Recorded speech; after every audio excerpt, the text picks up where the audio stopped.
আসসালামু আলাইকুম HSC ২০২৪ batch. কি খবর তোমাদের? আশা করি তোমরা সবাই অনেক ভালো আছো। তবে পরীক্ষা যেহেতু তোমাদের দরজায় করা নাড়ছে, তাই একটু ব্যস্ততার মধ্যেই সময় কাটতেছে তোমাদের। অনেক বেশি পড়াশোনা করতে হচ্ছে। সো শেষ সময়ে একটু এফোর্ট দিলেই কিন্তু তোমার রেজাল্টটাকে তুমি অনেক ভালো করে ফেলতে পারবা। তাই চলো শেষ সময়ে তোমরা পৌরনীতির কোন পার্টটাতে একটু বেশি গুরুত্ব দিবা এই জিনিসটা নিয়ে আজকে আমরা আলোচনা করি। যেহেতু পুরো বছর ধরে পৌরনীতির প্রস্তুতিতে আমি ছিলাম তোমাদের সাথে, একদম বিস্তারিত আলোচনা করেছি। আজকে একটু শর্টকাট বিষয়গুলো নিয়ে আলোচনা করি। কোন অধ্যায় থেকে কয়টা প্রশ্ন পেতে পারো, কোন অধ্যায়টা তোমাকে কিভাবে পড়তে হবে, এই জিনিসটা চলো আমরা একটু বিস্তারিত আলোচনা করে ফেলবো আজকে। সো প্রথমেই যদি আমরা দেখি পৌরনীতি দ্বিতীয় পত্রের যে প্রথম অধ্যায়টা আছে, সো এই প্রথম অধ্যায়ে যদি আমরা দেখি, প্রথম অধ্যায়টা কিন্তু একটু বেশি ইম্পর্টেন্ট। এখানে কিন্তু তুমি হচ্ছে যে ৩টা প্রশ্ন পাবা। প্রথম অধ্যায় থেকে কিন্তু তুমি ৩টা প্রশ্ন পাবা, তার মানে অধ্যায়টা কিন্তু একটু বেশি ইম্পর্টেন্ট তোমার জন্য। সো এখানে যদি আমরা দেখি উপমহাদেশে ব্রিটিশ শাসন কিভাবে শুরু হয়েছিল এই পার্টটা দেখবা। এরপর হচ্ছে ভারতীয় কাউন্সিল আইন, তারপর হচ্ছে ভারতীয় কংগ্রেস, এরপর এটা প্রতিষ্ঠার প্রেক্ষাপট, উদ্দেশ্য, কার্যক্রম। এই ৩টা জিনিস দেখবা এই জায়গা থেকে। দেখো এখানে মেজর যে জিনিসগুলো পাচ্ছ, এখানে হচ্ছে ভারতীয় জাতীয় কংগ্রেসটাকে আমরা পাচ্ছি। কাউন্সিল আইনটা একটু ইম্পর্টেন্ট, বাট ভারতীয় জাতীয় কংগ্রেসটাকে আমরা পাচ্ছি। ব্রিটিশ শাসন এটা তো একদম ধরো ইন্ট্রো টাইপের। এখান থেকে কংগ্রেস প্রতিষ্ঠার প্রেক্ষাপট, উদ্দেশ্য, কার্যক্রম, এই পার্টটা যদি পড়ো, এই জায়গাটুকু থেকে কিন্তু তোমার একটা হচ্ছে যে প্রশ্ন আসতে পারে, একটা কোশ্চেন আসতে পারে এই জায়গা থেকেই, এই জায়গাগুলো থেকে। এরপর যদি আমরা দেখি বঙ্গভঙ্গ, সো বঙ্গভঙ্গর কারণ, ফলাফল, হ্রদের কারণ এবং প্রতিক্রিয়া।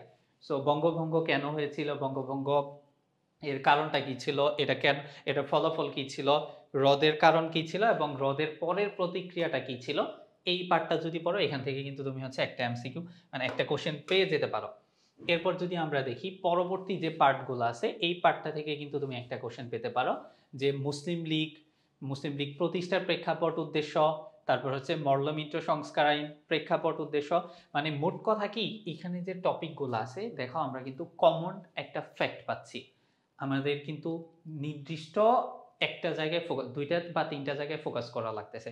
প্রথমত হচ্ছে আমাদের কোথায় ফোকাস করা লাগতেছে, যেমন হচ্ছে মুসলিম লীগ, ধরো মুসলিম লীগ পড়তেছ, এটার প্রেক্ষাপটটা জানতেছ, এটার উদ্দেশ্য আর বৈশিষ্ট্যটা জানতেছ। ভারত শাসন আইন পড়তেছ, এটার প্রেক্ষাপট এবং বৈশিষ্ট্য জানতেছ। তার মানে কি, একটা ঘটনার প্রেক্ষাপটটা কি ছিল এবং ওইটার বৈশিষ্ট্যগুলা কি ছিল, এই জিনিসগুলা জানলেই কিন্তু হয়ে যাচ্ছে। সো এই যে তোমার দেখতেছো পার্টগুলা, এই পার্টগুলা থেকে তুমি হচ্ছে যে জাস্ট বেসিকটা জানবা। এরপর ওইটার হচ্ছে প্রেক্ষাপটটা তো জানলা, এরপর বৈশিষ্ট্যটা জানবা।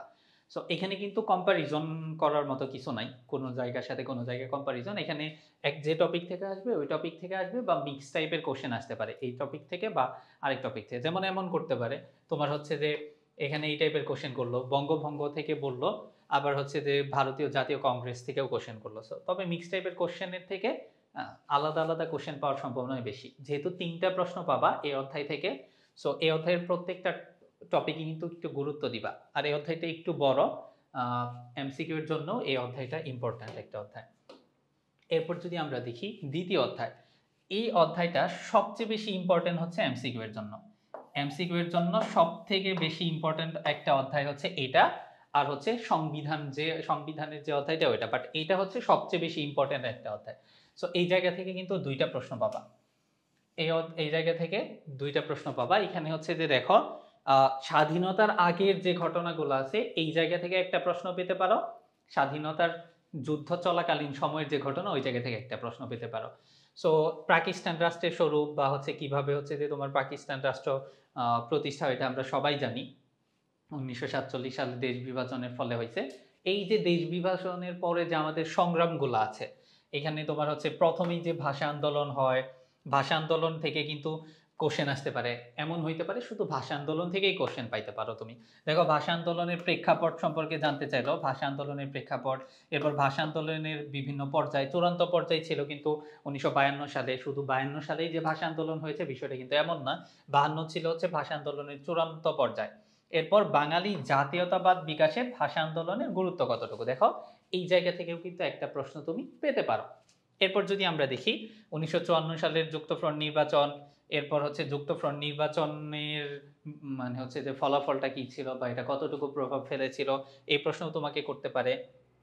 এরপর সামরিক শাসন, সামরিক শাসনের কারণ ফলাফল, এরপর হচ্ছে 6 দফা, ছাত্র সমাজের 11 দফা, তারপর হচ্ছে ঐতিহাসিক আগরতলা ষড়যন্ত্র মামলা, 1969 এর গণ অভ্যুত্থান, 1970 নির্বাচন।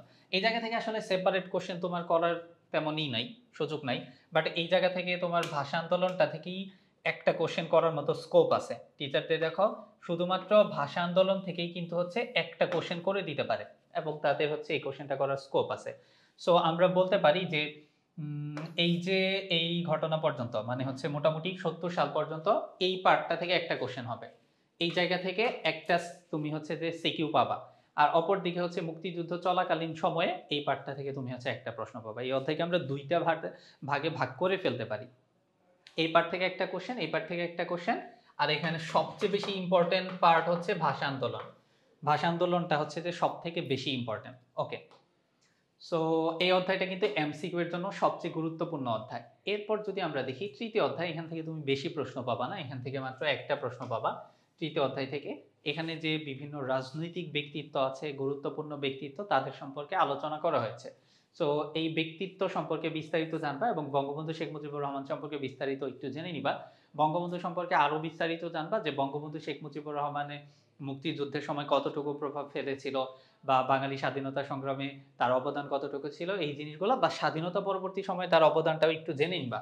যদিও ডিরেক্টলি হচ্ছে তোমার অধ্যায়ে দেয়া নাই, জাস্ট একটু জেনে নিবা।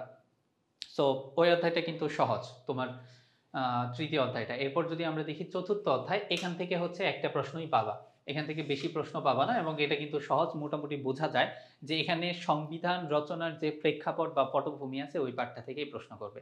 এখানে প্রশ্ন করলে সংবিধান রচনার যে পটভূমি ওই জায়গা থেকে কোশ্চেন করবে। তার মানে কি, তুমি হচ্ছে সংবিধান প্রণয়নের যে ইতিহাসটা আছে এই ইতিহাসটা পড়লে কিন্তু একটা প্রশ্ন কমন পেয়ে যাচ্ছ।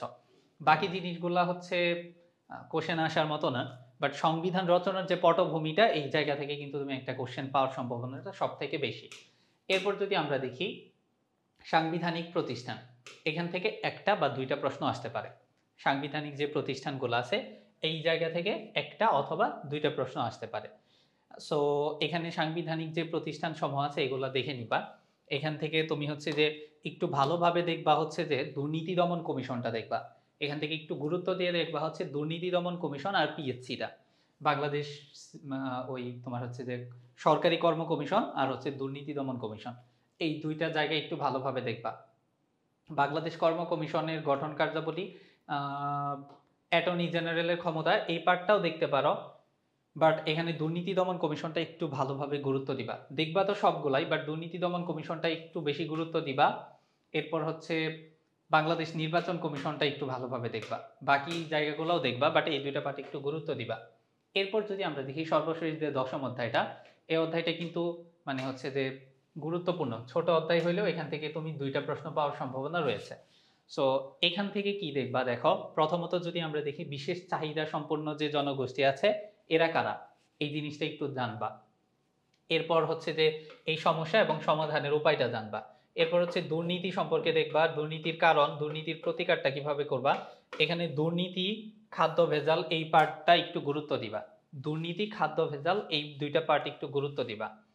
সো নাগরিক সমস্যা, নাগরিক যে সমস্যাগুলো আছে এগুলা সমাধানে তোমার কর্তব্য কি, এই পার্টটা দেখবা। কারণ এখানে তোমাকে দিতে পারে দুর্নীতি রিলেটেড একটা প্রশ্ন করলো এবং যেহেতু দুর্নীতি আমাদের বর্তমানে একটা নাগরিক সমস্যা, এটা প্রতিরোধে তোমার করণীয় কি সেই জিনিসটা তুমি হচ্ছে তখন আলোচনা করবা। সচেতনতা সৃষ্টি করা থেকে শুরু করে আরো বিভিন্ন যে কার্যক্রম আছে ওগুলা বলে দিবা। এরপর ইপটিজিং, তারপর এই পার্টটা খুব বেশি গুরুত্বপূর্ণ না, যেহেতু তোমার হচ্ছে ক্লাইমেট চেঞ্জটা অনেক বড় একটা ইস্যু, তাই জলবায়ু পরিবর্তনটা একটু ভালোভাবে দেখে নিবা। জলবায়ু পরিবর্তন সম্পর্কে ধারণা নিবা, জলবায়ু পরিবর্তনের কারণ, ব্যক্তি জীবনে কি প্রভাব পড়েছে এবং নাগরিকদের করণীয় কি এই জিনিসটা দেখে নিবা। সর্বশেষ হচ্ছে এইডস কি, এটা সম্পর্কে ধারণা নিবা, এটার লক্ষণ কি এবং এটার প্রভাব কি, এই কয়েকটা জিনিস একটু জেনে নিবা। সো এখন চলো আমরা আবার দেখে নেই কোন অধ্যায় থেকে কয়টা প্রশ্ন আসবে বা তুমি কিভাবে শর্টকাট করেও ভালো করতে পারো। প্রথমত যদি আমরা দেখি প্রথম অধ্যায় থেকে 3টা, দ্বিতীয় অধ্যায় থেকে বাকি যে অধ্যায়গুলো আছে সবগুলো থেকে 2টা প্রশ্নই আসবে। সো এখন এই যে তুমি যদি এখান থেকে প্রথম অধ্যায়, দ্বিতীয় অধ্যায় এবং তৃতীয় অধ্যায় এই 3টা অধ্যায় পড়ো, এই 3টা অধ্যায় পড়লে কিন্তু তুমি ফুল আনসার করতে পারতেছো। তুমি 3টা অধ্যায় পরে কিন্তু ফুল আনসার করবা ফর শিওর। তোমার অনেক ভালো রেজাল্ট করতে পারবা সিভিক্সে মাত্র 3টা অধ্যায় পড়ে। সো দ্বিতীয় পত্র থেকে 3টা অধ্যায় পড়ে ভালো করার সুযোগ আছে, প্রথম পত্র থেকেও আছে, বাট দ্বিতীয় পত্র থেকে, প্রথম পত্র থেকে একটা কোশ্চেন মিস হয়ে যেতে পারে, কিন্তু দ্বিতীয় পত্র থেকে মিস হবে না। তবে এখানে একটা কথা আছে, তুমি সিকিউ ভালো করতে পারবা, কিন্তু এমসিকিউ কিন্তু প্রত্যেকটা অধ্যায় থেকেই করা হবে। তাই এমসিকিউ এর জন্য তোমার প্রত্যেকটা অধ্যায় পড়তে হবে। তবে যেহেতু হচ্ছে এমসিকিউটা ভাষা ভাষা নলেজ নিয়েও আনসার করে যায়, তোমার হচ্ছে রিটেনের জন্য একটু বিস্তারিত জানতে হয়, তাই তুমি হচ্ছে রিটেনের জন্য এই 3টা অধ্যায়কে গুরুত্ব দিতে পারো, আর বাকি যে অধ্যায়গুলো আছে এগুলা কিন্তু এমসিকিউ এর জন্য তুমি গুরুত্ব দিয়ে পড়তে পারো। অ্যান্ড তুমি যদি এই 3টা অধ্যায়ের পাশাপাশি সংবিধান থেকে, যেহেতু কোশ্চেন আউট টাইপের একটা প্রশ্ন হবে, সংবিধান রচনার পটভূমি থেকে একটা প্রশ্ন হবে, এইটা যদি পড়ো তারপর তুমি এখান থেকে একটা চয়েস করে আনসার করতে পারতেছো। সো 3টা অধ্যায়ে একটু বেশি গুরুত্ব দাও, দ্বিতীয় পত্রে সংবিধানটা একটু দেখে রাখো, দেন তুমি ভালোভাবেই উত্তর করতে পারবে এবং ভালো একটা রেজাল্ট করতে পারবা। বাট এমসিকিউ এর জন্য আমি আবারও বলতেছি, প্রিভিয়াস যে বোর্ড কোশ্চেন আছে ওই সবগুলা একটু দেখে নিবা। আর অধ্যায়ের যে ইম্পর্টেন্ট মানে হচ্ছে যে টপিকগুলো আছে ওই ইম্পর্টেন্ট টপিকগুলো জাস্ট একটু চোখ বুলায় যাবা, তাহলেই দেখবা ভালো করতে পারবা ইনশাল্লাহ। সবার জন্য শুভকামনা রইল, আশা করি সিভিক্সে তোমরা সবাই অনেক ভালো একটা রেজাল্ট করতে পারবা, এই প্রত্যাশাই রইল তোমাদের প্রতি।